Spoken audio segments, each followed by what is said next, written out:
Salutations, my morbid maggots! Joker here, welcoming you back to the Morbid Vale. Today we've got quite a story for you. But first, if you haven't seen our previous build, the Frostborn, then click the pop-up now to view it. Now let's get this show on the road and introduce you to the humblest noble of them all, the gentleman.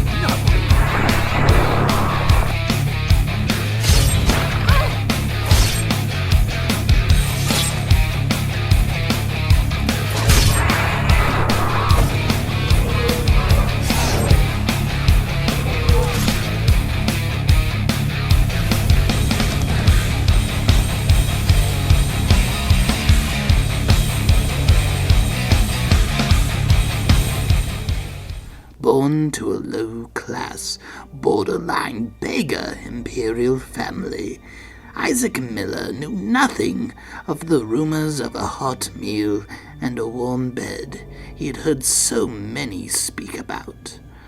On the eve of his 8th birthday, Isaac's parents sold him to a jarl far off in the country of Skyrim. In the cage, Isaac felt colder than ever, and not only because of the horrible conditions of Skyrim's climate, but because his own parents had sold him into slavery. Isaac tried to remain hopeful, but his hopes were dashed when he saw who he had been sold to. Hoag, the great bear of Jarl of Windhelm. While he was spoken highly of in many circles, only those such as Isaac knew how cruel he truly was.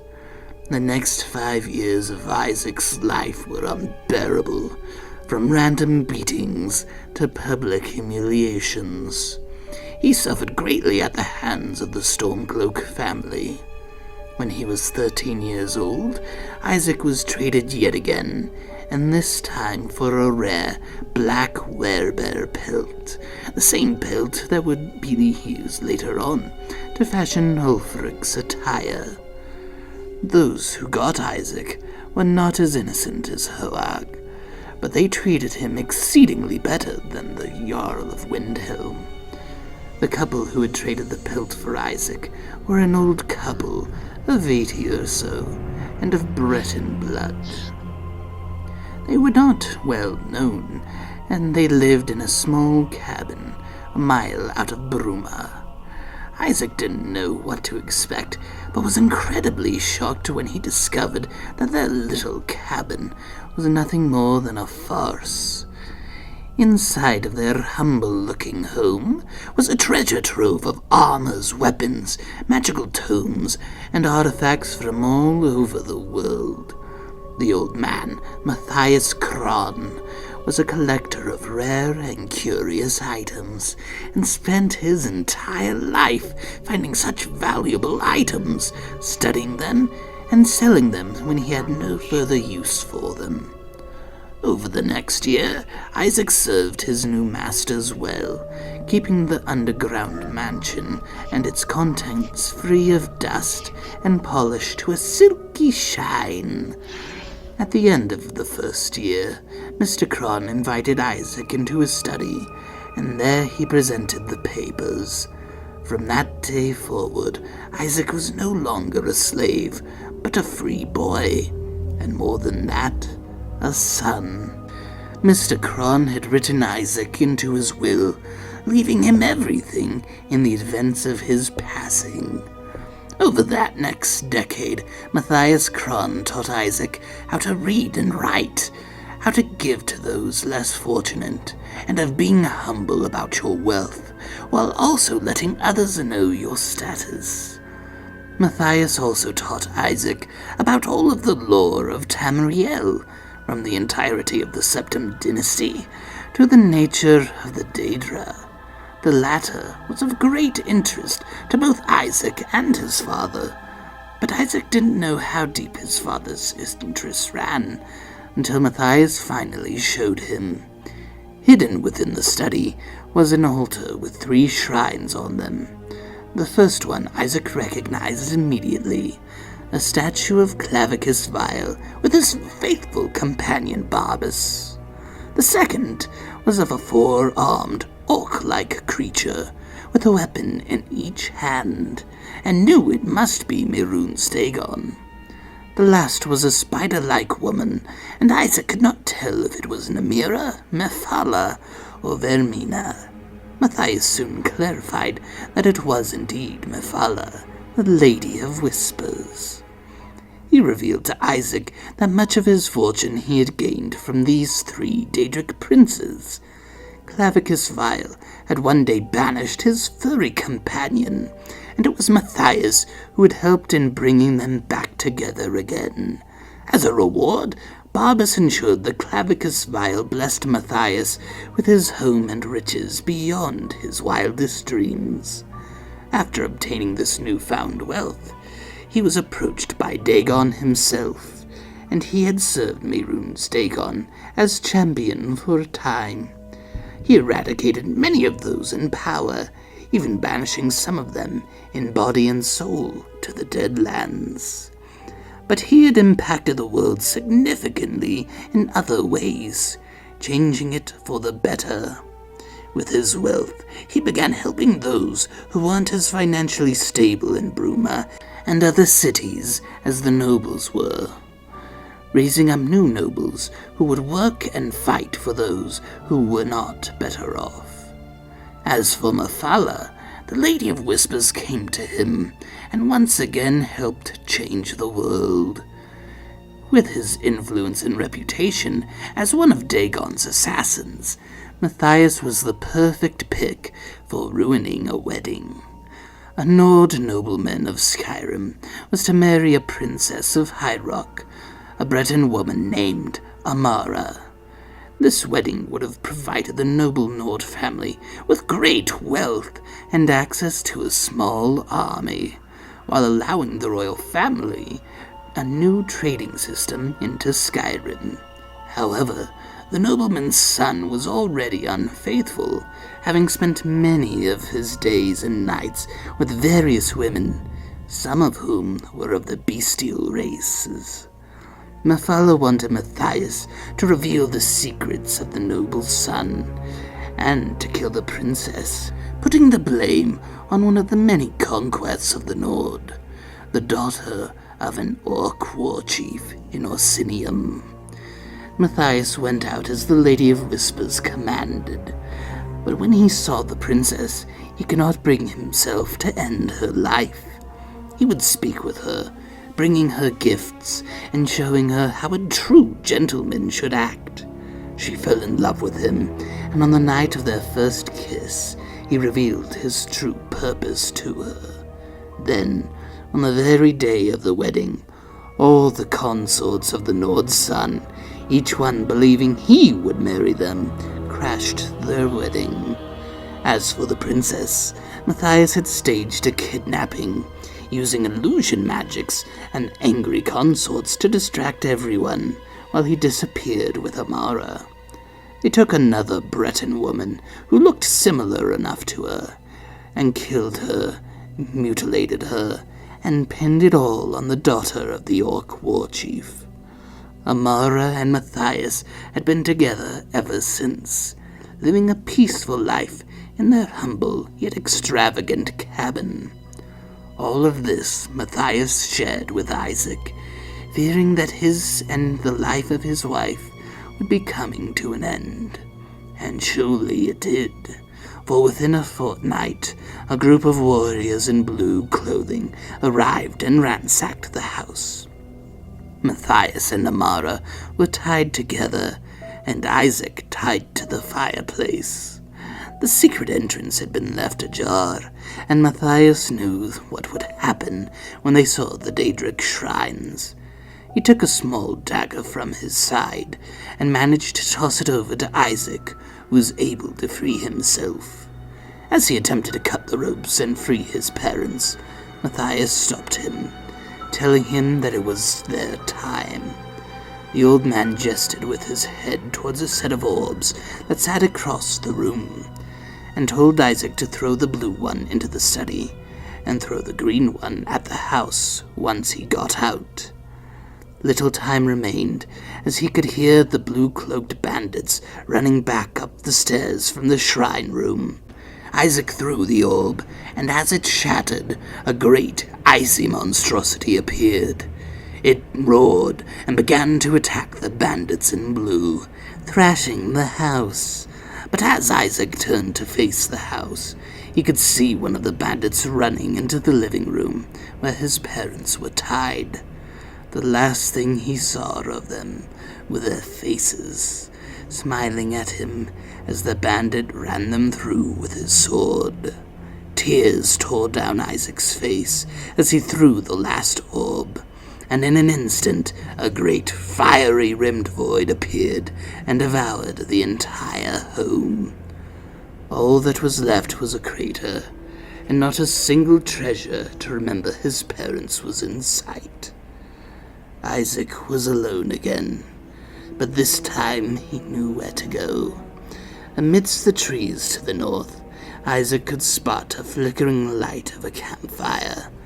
He snuck over to the camp, and there he found 2 more of the blue-cloaked bandits. He rushed in, grabbed a sword, and killed the 2 men in a fit of rage.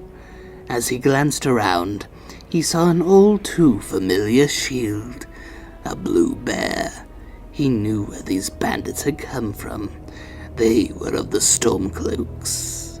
Enraged, he headed back to Skyrim, sword in hand.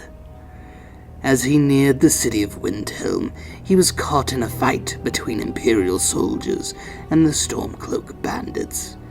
He fought with the Imperials against the Stormcloaks, but he was not very skilled in the art of combat. He was overpowered, knocked down, and fell into unconsciousness. Days later, he awoke on a cart with not only one of the Stormcloak bandits, but with Ulfric Stormcloak himself. He prayed to the fathers, Daedric lords, to save him, and as he was prepared to die, he was indeed saved. Whether by the Daedric princes or by chance, Isaac was saved. He fled Helgen, and soon he began his quest for ultimate revenge. After leaving Helgen, Isaac decided he must become stronger. He played around with a few weapons, and found that despite his physical weaknesses, the greatsword gave him more leverage, allowing him to use stronger cuts while using very little strength. He continued to pursue hand-to-hand combat, but unfortunately could only manage to learn one useful blocking skill: quick reflexes. From there, he decided to try his hand at magic, but fell short of his hopes. He was only able to truly master enchanting, but only clothing enchantments seemed to be potent enough for him to utilize. Isaac also wasn't very fast, and knew he needed armor to help defend him, more than provide excellent movement. He wore a full set of heavy armor, and eventually grew so accustomed to it that he didn't even notice its weight after a while. He eventually joined the Thieves' Guild, and there he learned various sneaking and lock-picking skills, which he used to great efficiency. Meanwhile, Isaac also became more well-versed in speechcraft, seeing that it is many times better to be a man of words than a man of action. And now for the gear. Isaac took his father's many lessons to heart, and although he would accumulate wealth and power beyond measure, he wanted to appear more like an average nobleman. In towns, Isaac wore a set of fine clothes and fine boots, showing that he was a man of wealth, knowledge, and above all, a gentleman. As for combat, Isaac would wear any heavy armor he could, eventually swapping everything out for a set of customly enchanted Spell Knight armor, and the mask of Clavicus Vile. He would also use the ebony blade, and of course Mehrunes' razor. This armored masqueraded visage would become Isaac's secret identity, which he properly named the Gentleman. In addition to his 3 artifacts, he would eventually obtain the skeleton key, which he would never return to Nocturnal, despite his sworn oath. And now for the gameplay. Although he serves the Daedric Princes, the Gentleman is exactly what he says he is, a gentleman. During his in-town trips, Isaac wears a set of fine clothes and boots, also enchanted, should he have to fight at any given moment. He speaks politely to everyone he meets, including those who he knows he intends to kill. He works to help all those who are worthy of it, and to cripple all those who are not. Those who are worthy are typically those who are considered lesser in society. As for those who are unworthy, are all the arrogant and wealthy individuals who neglect the poor, fall under the unlucky category. This also includes those who are greedy and use their lives for only money. In combat, the Gentleman uses stealth to pick off his enemies from the shadows. But when a battle breaks out, he unsheaths the ebony blade and massacres all those who stand in his way. Although he was unable to master any school of the arcane arts, the Gentleman still uses magic via the use of scrolls. And now for the timeline. After his escape from Helgen, the Gentleman began to hone his skills with the greatsword, and during this time he underwent many quests. He discovered his dragonborn blood, gained great knowledge from the Greybeards, and began to seek out the Daedric artifacts of Mephala, Mehrunes Dagon, and Clavicus Vile. The first he obtained was the ebony blade, and had no trouble in replenishing its power through deceit. Of course, he only used it against those who were already unworthy of the lives they possessed. Their tears shine the ebony to a sharpest gleam. Don't do that again. The blood of deceit is a nourishing flow. He then aided the companions, making them greater, and eventually curing most of the circle of the lycanthropy. After the companions, he headed towards Dawnstar, upon receiving a letter about a mythic Dawn museum. After searching hard for the fragments of the razor, he obtained his lord's favor and began to hone his skills in stealth. This eventually led him to Riften, where he was forced to temporarily side with the Daedric Prince Nocturnal. However, once he had his hands on the skeleton key, he left the guild, leaving great carnage within the Ratway and streets of Riften. Upon visiting the Jarl Falkreath, the Gentleman discovered a rumor of a talking dog, and suspected that it had to be Barbas, the faithful better half of Clavicus Vile. This suspicion was confirmed when he not only found the dog, but when it took him to the cave where the shrine of Clavicus Vile was erected, he noticed that the statue was missing its furry companion. After a quest issued by the Daedric Prince was nearly completed, the Gentleman was shocked that the Daedric Lord desired Barbas to be slain. Upon speaking with the Daedric dog, the Gentleman learned of another of Clavicus Vile's artifacts, the mask. He eagerly accepted the offer, and with 3 Daedric artifacts of his master's, he was finally ready to complete his mission. He continued throughout Skyrim, helping the weak and crippling the strong, until one day he stumbled upon the Spell Knights. Their armor was quite unique, and he saw how one set in particular matched quite well with the mask of Clavicus Vile. He took time to learn some smithing skills and eventually crafted his own set, which he infused with the mighty enchantments. With his full set of armor complete, the gentleman finally began to turn his attention towards the Civil War, as what could bring such great change as that of a war. He sided with the Imperials, knowing it was the only way to get revenge on Ulfric Stormcloak. Within a matter of weeks, the war was over, and Ulfric's soul was trapped within a black soul gem, the only one which the gentleman ever carried.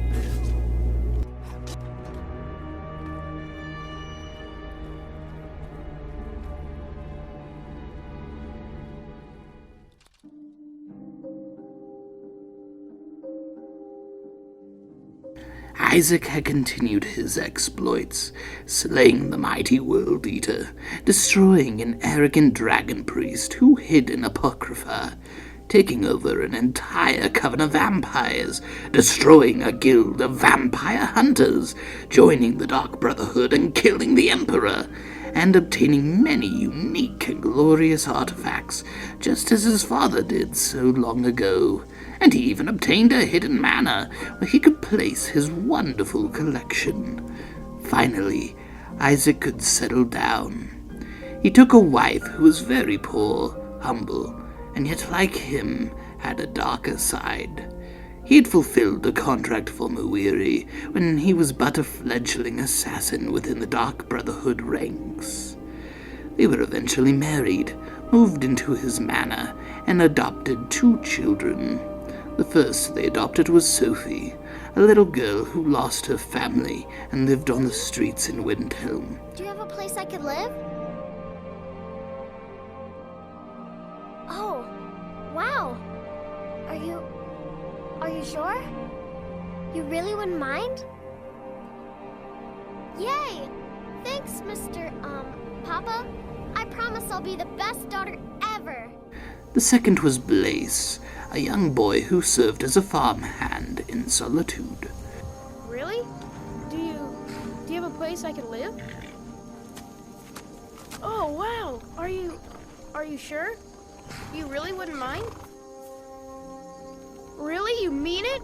Wow, thanks, Pa. I promise I won't be any trouble at all. For nearly a decade, they lived in peace, high up in their mountainous home, until a couple of thieves decided to break in. Unsurprising to Isaac, they had come for the skeleton key, which he had not hidden in his home, but in the time warp of Labyrinthian. The thieves were ruthless and cunning, killing the guard dog before it had a chance to alert the family. But these thieves stood no chance against Sophie and Blaze, who Isaac had trained in the ways of Mephala and the Dark Brotherhood.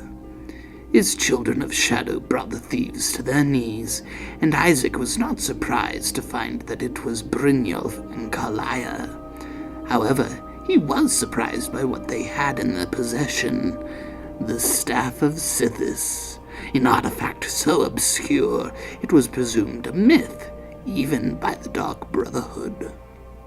Curiously enough, there was a hole in the top of the staff that resembled the design of the skeleton key. That night, Isaac made the trip down to Labyrinthian, and once inside the time warp, he retrieved the key. When he returned home, he examined the 2 artifacts together, reading what tomes he had collected on the myth of the staff. After days of reading, he discovered that the skeleton key was in fact part of the Staff of Sithis, and together the one who wields it has the power to control all of existence, or destroy it.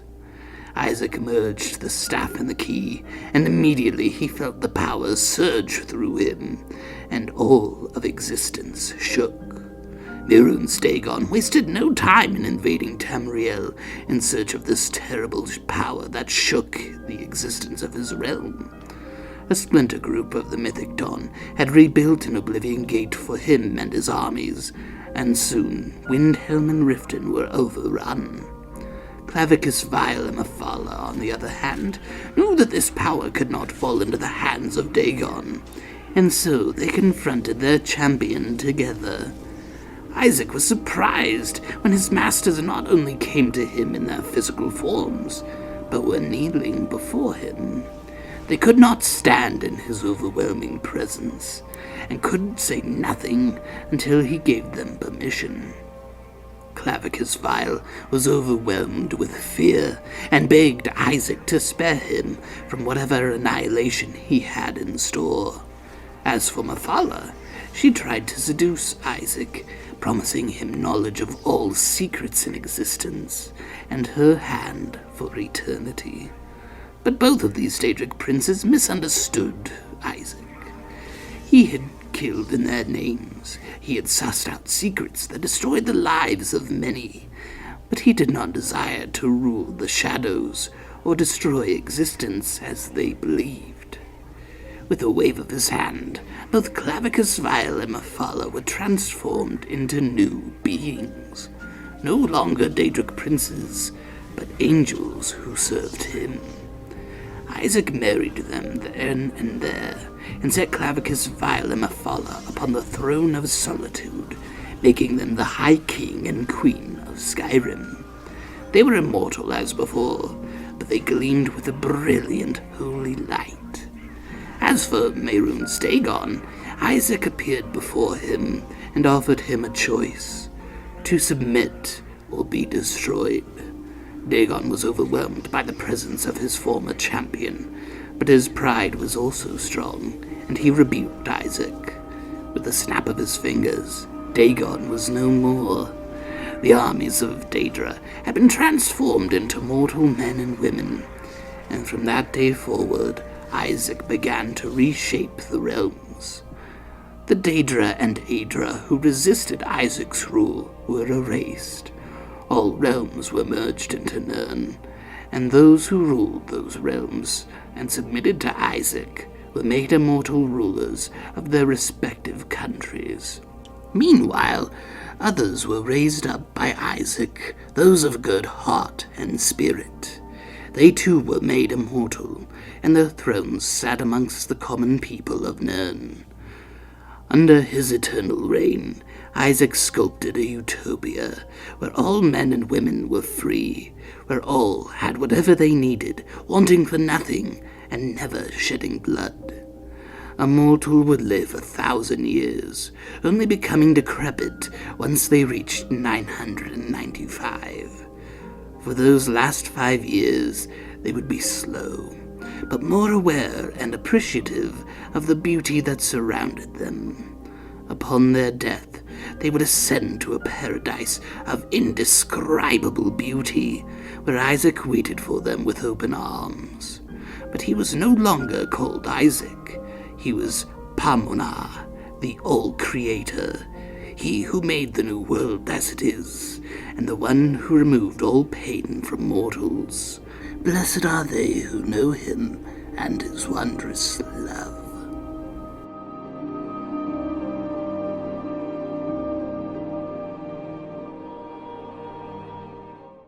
We hope you enjoyed our latest build, The Gentleman. If you did, then please hit that like button, subscribe if you haven't already, and smack that bell icon to be notified of our future videos. Have a great rest of your week, everybody, and we'll see you all here next time on the Morbid Vale.